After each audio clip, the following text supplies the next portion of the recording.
فلسطین کے اندر جو ہے وہ جنگ بندی کا اختتام ہوتے ہی اسرائیل ایک طرح پھر سے فلسطین کے اوپر ٹوٹ پڑا ہے اور سائفر کیس کا ٹرائل اڈیالہ جیل کے اندر ہوگا۔ ایک اور جو مصیبت ہے عمران خان صاحب کے سر پر آن پڑی ہے، کیا پاکستان تحریک انصاف ابھی پاک فوج زندہ باد کا جو بیانیہ ہے وہ بنا پائے گی؟ عمران خان صاحب نے اپنی تقاریر کے اندر پاک فوج کے جرنیلوں کے نام لے کر جو باتیں کی ہوئی ہیں، کیا وہ عوام کے ذہنوں سے نکالی جا سکتی ہیں؟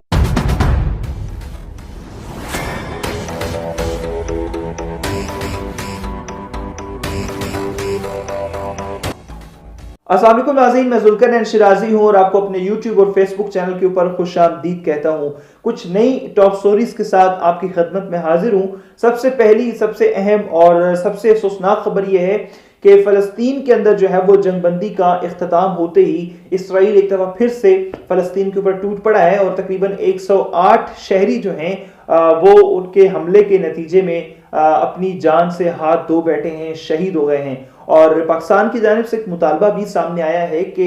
مستقل طور پر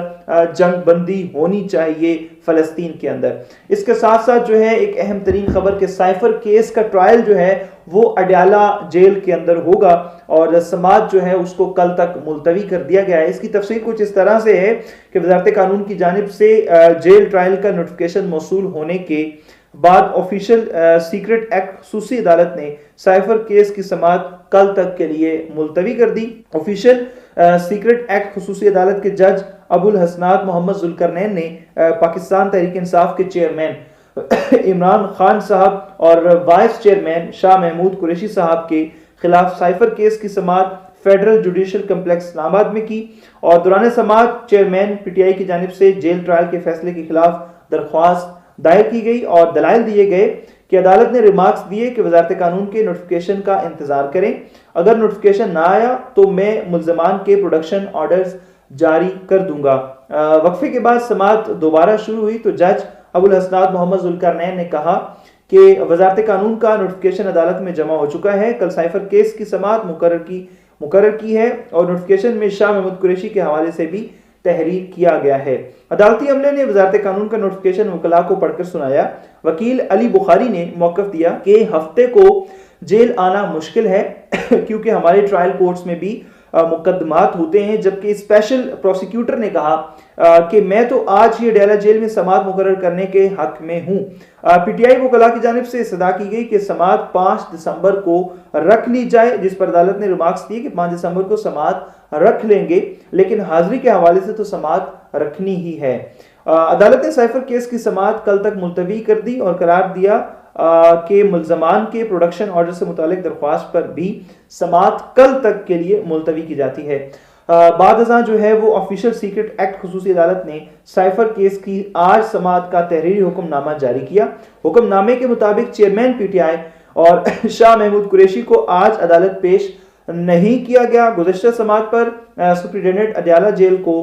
نے جو ہے وہ سیکیورٹی رپورٹ جمع کرائی۔ عدالت نے چیف کمشنر آفس اور سپرنٹینڈنٹ جیل کو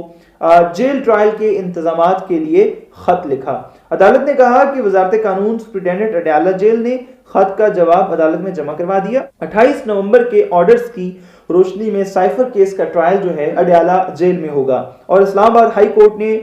جو ہے وہ ڈائریکشن دی کہ سائفر کیس کا ٹرائل 4 ہفتوں میں مکمل کرنا ہے۔ عدالت نے حکم دیا کہ چیئرمین پی ٹی آئی اور شاہ محمود قریشی کی حاضری سے متعلق سماعت کل اڈیالہ جیل میں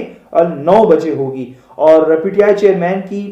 عدالت پروڈکشن سے متعلق درخواست پر نوٹس جاری کیے جاتے ہیں۔ یہ تھی جی عمران خان صاحب سے متعلق جو ہے وہ اہم ترین خبر۔ ایک اور جو مصیبت ہے عمران خان صاحب کے سر پر آن پڑی ہے کہ 190 ملین پاؤنڈ کیس نیب نے عمران اور بشرا بی بی کے خلاف ریفرنس دائر کر دیا ہے۔ اب یہ معاملہ جو ہے وہ شروع ہو جائے گا یہ ریفرنس دائر ہونے کے بعد۔ نیب راولپنڈی کی جانب سے ریفرنس میں 8 ملزمان کے نام جو ہیں وہ شامل کیے گئے ہیں، جن میں عمران خان کی اہلیہ بشرا بی بی اور فرح خان صاحبہ جو ہیں اور سابق مشیر برائے احتساب شہزاد اکبر اور عمران خان کے قریبی ساتھی زلفی بخاری اور بیرسٹر ضیاء مصطفیٰ، یہ لوگ جو ہیں وہ اس کے اندر شامل ہیں۔ یہ ریفرنس تو دائر ہو گیا ہے، اب جو ہے وہ بیسیکلی معاملہ یہ کھلے گا اور اس معاملے کو کہاں تک لے کر جایا جاتا ہے، یہ ایک نیا معاملہ جو ہے عمران خان صاحب کے لیے ایک نیا ایشو کھڑا ہو گیا ہے. انتخابی شیڈول جو ہے وہ الیکشن سے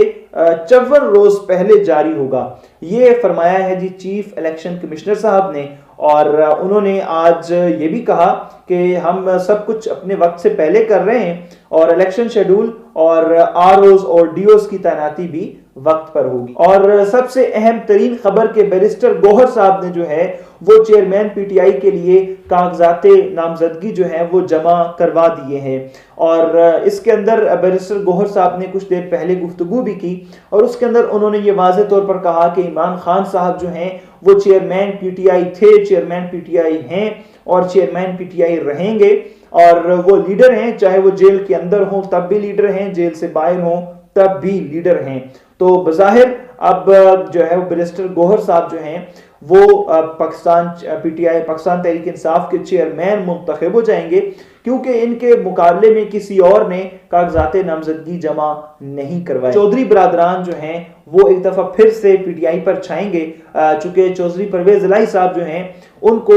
جو ہے وہ مرکزی صدر کے عہدے کے لیے نامزد کیا گیا ہے. تو بہرکیف یہ ذمہ داریاں پاکستان تحریک انصاف کے اندر ایک دفعہ پھر سے ڈسٹریبیوٹ کی جا رہی ہیں، اور یہ الیکشنز جو ہیں پاکستان تحریک انصاف کو بچانے کے لیے کروائے جا رہے ہیں. اور بظاہر جس طریقے سے پہلے پاکستان تحریک انصاف کے اندر فیصلے ہوتے تھے کہ عمران خان صاحب جو ہیں وہ سلاخوں کے پیچھے رہ کر پاکستان تحریک انصاف کے فیصلے کیا کرتے تھے، یہاں پر بھی صورتحال کچھ ویسی ہی رہے گی کہ بیرسٹر گوہر صاحب جو ہیں وہ کاغذات کے اوپر پاکستان تحریک انصاف کے چیئرمین ہوں گے، لیکن در حقیقت جو ڈیسیژن میکنگ کی پاور ہے، یہ ڈیسیژن میکنگ کا پروسیجر ہے،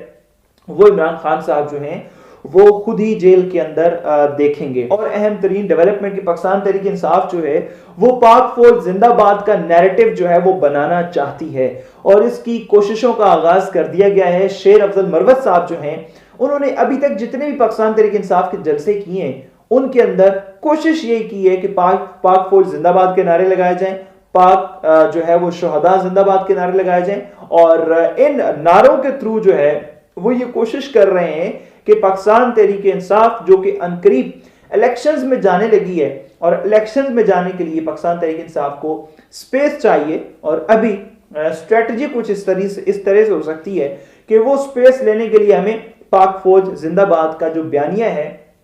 اس کو رائج کرنا پڑے گا، ادروائز ہمارے لیے بہت ساری مشکلات جو ہیں پیدا ہو سکتی ہیں. بہرکیف یہ ایک سوال ہے کہ کیا پاکستان تحریک انصاف ابھی پاک فوج زندہ باد کا جو بیانیہ ہے وہ بنا پائے گی، یا پھر جو سابقہ جو ہے وہ بیانیہ رہا ہے پاکستان تحریک انصاف کا، عمران خان صاحب نے اپنی تقاریر کے اندر جو پاک فوج کے جرنیلوں کے نام لے کر جو باتیں کی ہوئی ہیں، کیا وہ عوام کے ذہنوں سے نکالی جا سکتی ہیں؟ چونکہ جو ہے وہ یہاں پر ایک عجیب سی سیاست ہے کہ ہم کیا کرتے ہیں کہ جب ہمیں کوئی ادارہ سوٹ نہیں کر رہا ہوتا ہم اس ادارے کی تنقید کا آغاز کر دیتے ہیں، اس کے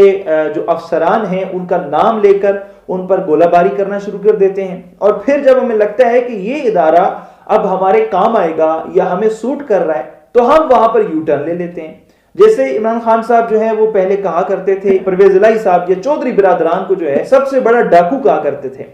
اور جب انہوں نے محسوس کیا کہ جناب پرویز الہی صاحب تو ان کے کام آ سکتے ہیں تو انہوں نے انہیں اپنی پارٹی میں، جیسے میں نے آپ کو کہا کہ وہ جناب مرکزی صدر کے عہدے کے لیے انہیں نامزد کیا گیا. اسی طریقے سے شیخ رشید صاحب سے متعلق جو ہے وہ انہیں چپراسی کہا گیا جناب، اور پھر ان کو دوبارہ سے جب دیکھا کہ اب ان کے کام آ سکتے ہیں تو ان کو اپنے ساتھ ملا لیا. تو یہاں پر وضاحت کچھ اس طرح سے دی جاتی ہے کہ جی اب وہ بدل گئے ہیں، اب وہ بندہ چینج ہو گیا ہے یہ نہیں کہ ہم نے یو ٹرن لیا ہے بلکہ بندہ چینج ہو گیا ہے.